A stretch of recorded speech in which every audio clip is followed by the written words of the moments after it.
Daniel, chapter 1. In the 3rd year of the reign of Jehoiakim king of Judah, came Nebuchadnezzar king of Babylon unto Jerusalem, and besieged it.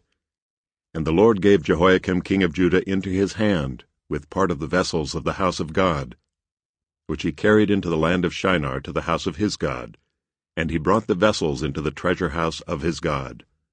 And the king spake unto Ashpenaz, the master of his eunuchs, that he should bring certain of the children of Israel, and of the king's seed, and of the princes, children in whom was no blemish, but well favored, and skillful in all wisdom, and cunning in knowledge, and understanding science, and such as had ability in them to stand in the king's palace, and whom they might teach the learning and the tongue of the Chaldeans.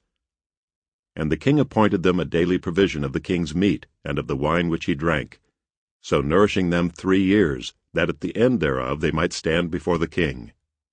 Now among these were of the children of Judah Daniel, Hananiah, Mishael, and Azariah, unto whom the prince of the eunuchs gave names, for he gave unto Daniel the name of Belteshazzar, and to Hananiah of Shadrach, and to Mishael of Meshach, and to Azariah of Abednego.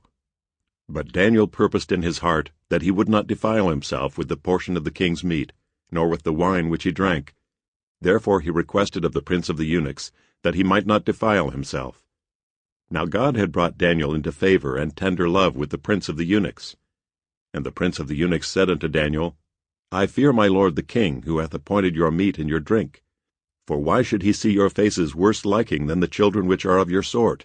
Then shall ye make me endanger my head to the king. Then said Daniel to Melzar, whom the prince of the eunuchs had set over Daniel, Hananiah, Mishael, and Azariah, Prove thy servants, I beseech thee, 10 days, and let them give us pulse to eat and water to drink. Then let our countenances be looked upon before thee, and the countenance of the children that eat of the portion of the king's meat. And as thou seest, deal with thy servants. So he consented to them in this matter, and proved them 10 days.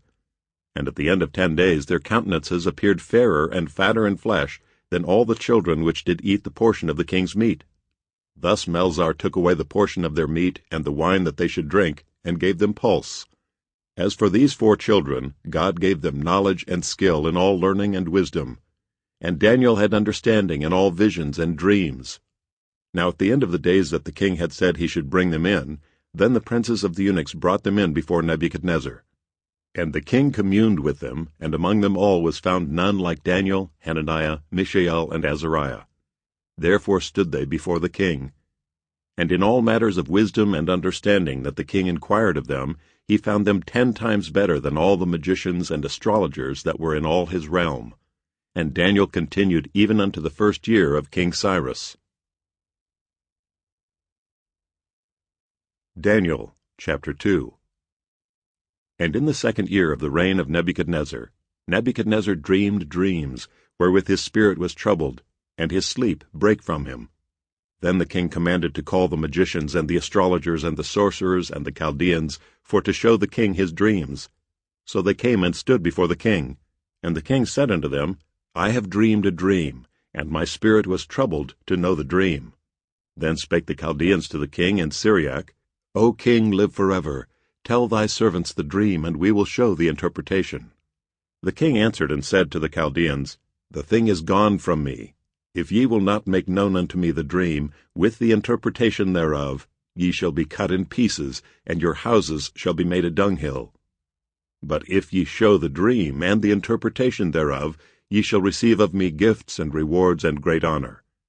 Therefore show me the dream, and the interpretation thereof.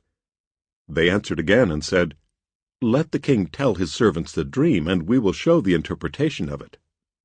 The king answered and said, I know of a certainty that ye would gain the time, because ye see the thing is gone from me. But if ye will not make known unto me the dream, there is but one decree for you. For ye have prepared lying and corrupt words to speak before me, till the time be changed. Therefore tell me the dream, and I shall know that ye can show me the interpretation thereof. The Chaldeans answered before the king, and said, There is not a man upon the earth that can show the king's matter. Therefore there is no king, lord, nor ruler, that asked such things at any magician or astrologer or Chaldean. And it is a rare thing that the king requireth, and there is none other that can show it before the king except the gods, Sample complete. Ready to continue?